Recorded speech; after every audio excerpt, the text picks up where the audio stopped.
नमस्कार दोस्तों, अभी अभी कई महत्वपूर्ण और बड़ी खबरें निकलकर सामने आई हैं। पहली खबर में आपको बताएंगे, कोरोना संकट के बीच सोशल मीडिया पर अफवाह फैलाने के आरोप में भारतीय जनता पार्टी के सांसद के खिलाफ केस दर्ज हुआ है। अगली खबर में आपको बताएंगे, मुस्लिम पर्सनल लॉ बोर्ड ने मीडिया संस्थानों पर बड़ा एक्शन लिया है। एक्शन लेते हुए नोटिस भेजा है। अगली खबर में आपको बताएंगे, लॉकडाउन के कारण एक गाँव में फंसे हिंदू मजदूरों के लिए बड़ा सहारा बना है मुस्लिम समाज। एक एक कर इन सभी महत्वपूर्ण आज दिन भर की ताजा मुख्य बड़ी खबरें, तमाम टॉप ब्रेकिंग न्यूज की जानकारी आपको देंगे। लेकिन इससे पहले आपसे एक छोटा सा रिक्वेस्ट है, अगर आप भी हमारे चैनल पर नए हैं तो इस चैनल को जरूर सब्सक्राइब कर लें और बेल आइकन के बटन को दबा लें, जिससे कि सभी महत्वपूर्ण खबरें के बारे में आपको नोटिफिकेशन मिलता रहे। साथ ही हमारा मनोबल बढ़ाने के लिए इस वीडियो को एक लाइक कर दीजिए। साथ ही अगर आप भी धर्म के भेदभाव को भूलकर इस बीमारी को जड़ से खत्म करने के लिए लॉकडाउन का अच्छे से पालन कर रहे हैं या नहीं, कमेंट कर अपनी राय जरूर बताएं। तो देर ना करते हुए बढ़ते हैं पहली बड़ी खबर की तरफ। पहली बड़ी खबर जो निकलकर सामने आई है, कोरोना संकट के बीच सोशल मीडिया पर अफवाह फैलाने के आरोप में भारतीय जनता पार्टी सांसद के खिलाफ एफआईआर दर्ज हुआ है। दरअसल आपको बता दें कि सोशल मीडिया पर एक पोस्ट के जरिए अफवाह फैलाने के आरोप में भारतीय जनता पार्टी सांसद सुभाष सरकार के खिलाफ एफआईआर दर्ज की गई है। पुलिस सूत्रों के मुताबिक तृणमूल कांग्रेस नेता जयदीप ने पुलिस थाने में सांसद के खिलाफ शिकायत दर्ज कराई थी, जिसके बाद बाकुंडा से भारतीय जनता पार्टी के सांसद के खिलाफ एफआईआर दर्ज की गई है। खबरों के मुताबिक बताया जा रहा है कि भाजपा सांसद ने सोशल मीडिया पर कहा था कि अधिकारियों ने 2 शवों के दाह संस्कार में गलती की है और दावा किया कि उन दोनों की कोरोना वायरस के चलते मृत्यु हुई थी। टीएमसी नेता का कहना है कि सांसद खुद डॉक्टर हैं। यह दुर्भाग्यपूर्ण है कि दोनों मरने वालों में से किसी की भी रिपोर्ट देखे बिना उन्होंने कोविड-19 वैश्विक महामारी के समय सोशल मीडिया पर अफवाह फैलाने की कोशिश की। इसी खबर को लेकर टीएमसी नेता ने भारतीय जनता पार्टी के सांसद के खिलाफ थाने में शिकायत दर्ज कराई थी। हालांकि वहीं दूसरी तरफ भाजपा सांसद ने इस पर कहा है कि प्रशासन ने जांच के नतीजे आने से पहले कैसे उनका दाह संस्कार किया है। बढ़ते अगली बड़ी खबर की तरफ। अगली बड़ी खबर जो निकलकर सामने आई है, मुस्लिम पर्सनल लॉ बोर्ड के प्रवक्ता ने मीडिया संस्थानों को 10 करोड़ रुपए के मानहानि का नोटिस भेजा है। जी हां, आपको बता दें, मुस्लिम पर्सनल लॉ बोर्ड के प्रवक्ता मौलाना खलील उर रहमान सज्जाद नेमानी ने दिल्ली के निजामुद्दीन में पिछले महीने हुए एक धार्मिक कार्यक्रम को लेकर उपजे विवाद से जुड़ी खबरों में इस कार्यक्रम के आयोजक मौलाना साद के बजाय उनकी तस्वीर का इस्तेमाल किए जाने पर कुछ मीडिया संस्थानों को 10 करोड़ रुपए के मानहानि का नोटिस भेजा है। सूत्रों के मुताबिक नेमानी ने करीब 18 मीडिया संस्थानों को भेजे हुए नोटिस में कहा है कि उन्होंने निजामुद्दीन मरकज में आयोजित कार्यक्रम से जुड़ी खबरों में मौलाना साद की जगह उनकी तस्वीर का इस्तेमाल किया था। नेमानी का कहना है कि इससे उन्हें गहरा आघात लगा है और उनकी जबरदस्त मानहानि हुई है। उन्होंने इन सभी मीडिया संस्थानों से कहा है कि वे सभी बिना किसी शर्त से उनसे माफी मांगे और अपने चैनल, अखबार और वेबसाइट पर इसे प्रमुखता से प्रसारित कर उनसे माफी मांगे। उन्होंने कहा कि साथ ही वे भविष्य में ऐसी कोई हरकत न करने का लिखित आश्वासन दे, नहीं तो वह न सिर्फ मानहानि की रकम वसूली के लिए कानूनी कार्रवाई आगे बढ़ाएंगे, बल्कि इन मीडिया संस्थानों के लाइसेंस भी निरस्त कराने की कार्रवाई भी शुरू कराएंगे। नेमानी ने पिछले दिनों संबंधित विभिन्न मीडिया संस्थानों को लिखे खुले पत्र में कहा था कि वे अपनी इस गलती के लिए बिना शर्त माफी मांगे, नहीं तो वह उनके खिलाफ कानूनी कार्रवाई करेंगे। उन्होंने दावा किया कि मरकज संबंधी विवाद उठने के बाद मीडिया में मौलाना साद के बजाय उनकी तस्वीरों का इस्तेमाल किया गया है। उनका कहना है कि इस संबंध में इन सभी संबंधित मीडिया संस्थानों में से कुछ को फोन करके यह गलती सुधारने को कहा था, लेकिन इसके बावजूद उनकी तस्वीर लगातार मरकज से जुड़ी खबरें छपी और प्रसारित की गई। मुस्लिम पर्सनल लॉ बोर्ड ने सीधे तौर पर मीडिया से कहा है कि वे लिखित में इस संबंध में माफी मांगे, वरना उनके ऊपर कानूनी कार्रवाई की जाएगी। और तो और उनका कहना है कि मानहानि की रकम की वसूली के लिए कानूनी कार्रवाई आगे बढ़ाते हुए इन मीडिया संस्थानों के लाइसेंस भी निरस्त कराने की कानूनी कार्रवाई शुरू कराएंगे। बढ़ते हैं अगली बड़ी खबर की तरफ। अगली बड़ी खबर जो निकलकर सामने आई है, लॉकडाउन के कारण हापुड़ के पास गांव में फंसे हिंदू मजदूरों के लिए बड़ा सहारा बने हैं मुस्लिम भाई। दरअसल आपको बता दें कि कोरोना वायरस की महामारी के कारण देश भर में जारी लॉकडाउन के बीच ये बड़ी खबर निकलकर सामने आई है। उत्तर प्रदेश के हापुड़ जिले में एक मुस्लिम बहुल गाँव के लोगों ने लॉकडाउन के बीच न केवल हिंदू मजदूरों को रहने का ठिकाना दिया है, बल्कि उनके खाने का भी इंतजाम किया है। दरअसल दिल्ली से करीब 80 किलोमीटर दूर उत्तर प्रदेश के हापुड़ की आइसक्रीम फैक्ट्री को लॉकडाउन के कारण बंद करना पड़ा है। ऐसे में इस फैक्ट्री में काम करने वाले लगभग 10 श्रमिकों के पास रोजी रोटी का कोई जरिया नहीं बचा। बिहार के पश्चिमी चंपारण जिले के मजदूरों ने पैदल अपने घर लौटने का फैसला किया था, लेकिन ये जैसे ही ये अपने गाँव जाने के लिए निकले थे, उन्हें पुलिस ने बीच में ही रोक लिया था और लॉकडाउन का हवाला देते हुए उन्हें वापिस लौटने को कहा। ऐसी स्थिति में इन लोगों को मुस्लिम बहुल गाँव सरवानी में रुकने को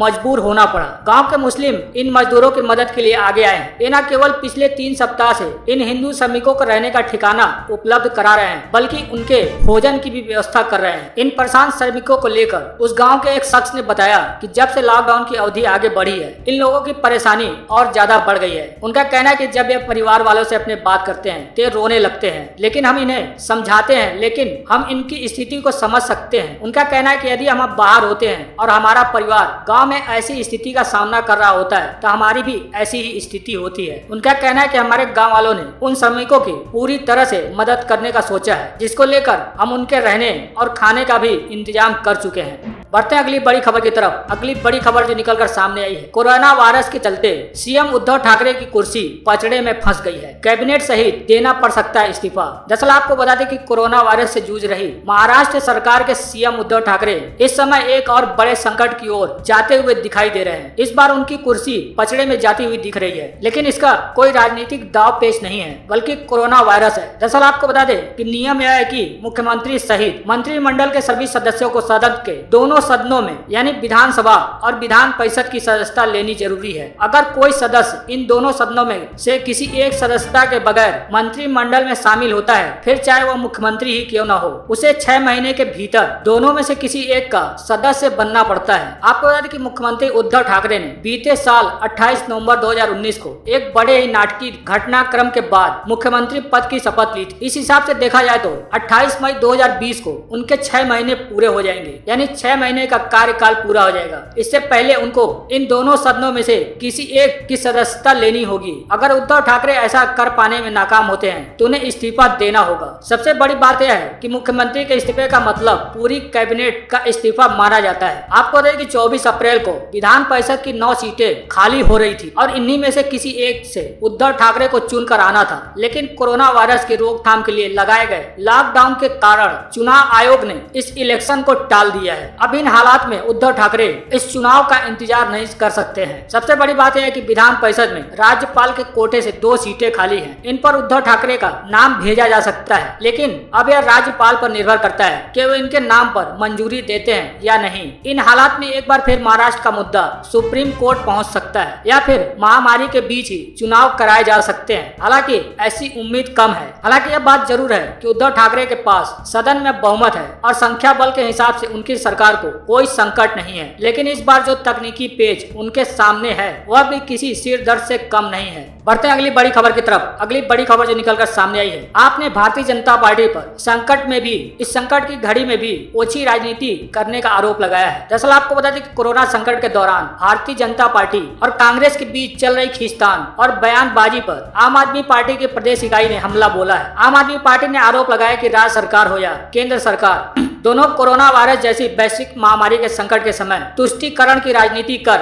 मानवता को अपना शिकार बना रही है। आम आदमी पार्टी के प्रदेश प्रवक्ता दीपक मिश्रा, प्रदेश संगठन सचिव अभिषेक जैन बिट्टू और वरिष्ठ नेता अरविंद अग्रवाल का कहना है कि भारतीय जनता पार्टी और कांग्रेस कोरोना महामारी में भी जाति धर्म की राजनीति करने पर उतारू है। आप नेताओं ने कहा है कि कोरोना जैसी गंभीर समस्याओं से निपटने के लिए पुलिस, डॉक्टर, जिला प्रशासन दिन रात एक किए हुए है, तो वहीं सांगानेर से भारतीय जनता पार्टी के विधायक कोरोना में भी हिंदू मुसलमान कर रहे हैं। उनका कहना है कि उनके विधानसभा क्षेत्र के कई इलाके ऐसे हैं जहां लोगों को सूखा राशन और राहत सामग्री नहीं पहुंच पा रही है। आम आदमी पार्टी के नेताओं ने भाजपा के नेताओं को सलाह दी है कि विपदा की इस घड़ी में सभी को एकजुट होकर इस महामारी से लड़ने की आवश्यकता है, न कि बेतुके बयान के जरिए प्रदेश का माहौल बिगाड़ने का काम करें। बढ़ते हैं अगली बड़ी खबर की तरफ। लॉकडाउन 2.0 के दौरान 20 अप्रैल से कुछ और सेक्टरों में छूट मिली है, जिसको लेकर आज गृह मंत्रालय ने आदेश जारी किया है। दरअसल आपको बता दें कि गृह मंत्रालय ने आज एक आदेश जारी किया है, जिसमें अपने समेकित गाइडलाइंस में कुछ और सेक्टरों को शामिल करने को कहा है। इस गाइडलाइन के तहत कृषि और बागवानी,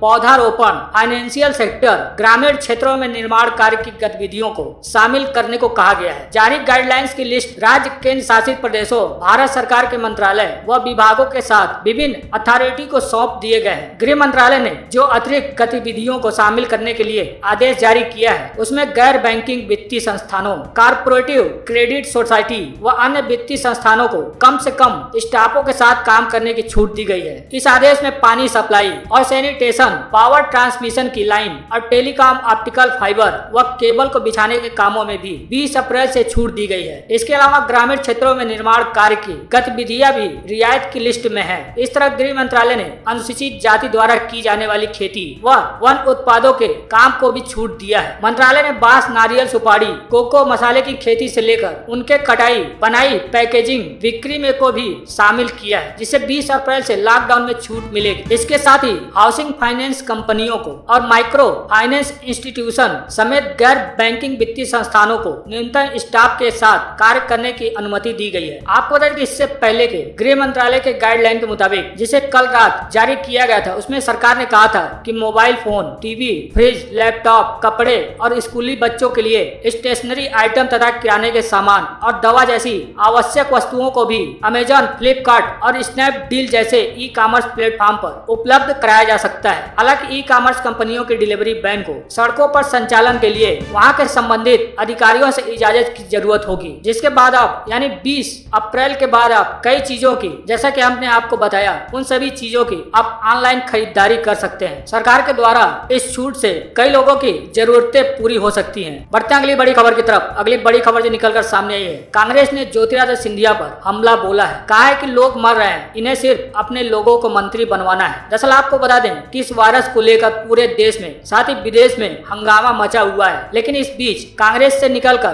भारतीय जनता पार्टी में शामिल हुए ज्योतिरादित्य सिंधिया ने गृह मंत्री अमित शाह से मुलाकात की है। सिंधिया की इस मुलाकात को मध्य प्रदेश में होने वाले मंत्रिमंडल के गठन से जोड़कर देखा जा रहा है, जिसको लेकर कांग्रेस ने सिंधिया पर करारा हमला बोला है। कांग्रेस ने एक मीडिया रिपोर्ट को अपने आधिकारिक ट्विटर हैंडल से ट्वीट करते हुए लिखा है कि लोग मर रहे हैं, इन्हें सिर्फ अपने लोगों को मंत्री बनवाना है। जब मध्य प्रदेश को कोरोना से बचाने की तैयारी करना था, तब वे जनादेश का सौदा कर रहे थे। जब मध्य प्रदेश में कोरोना संक्रमण बेकाबू हो गया है, तब वे जयचंदों को मंत्री बनवाने की फिराक में है। कोई इतना संवेदनहीन कैसे हो सकता है। एक अन्य ट्वीट में कांग्रेस ने लिखा है कि श्री अंत के जनता के लिए दो रूप हैं। इनमें पहला, लॉकडाउन के कारण जनता की मदद करने नहीं पहुंच सके। दूसरा, कुर्सी के लिए लॉकडाउन में अमित शाह से मिलकर सभी जयचंदों को मंत्री बनाने की मांग। इन दो मुंहों से बचकर रहना। इस तरह से कांग्रेस ने, मध्य प्रदेश कांग्रेस ने ज्योतिरादित्य सिंधिया पर निशाना साधा है और कहा है कि इस मुश्किल घड़ी में इन्हें सिर्फ अपने लोगों को मंत्री बनवाने की सूझी है। बढ़ते हैं अगली बड़ी खबर की तरफ। अगली बड़ी खबर जो निकलकर सामने आई है, ग्वालियर चंबल की 16 सीटों पर ज्योतिरादित्य सिंधिया के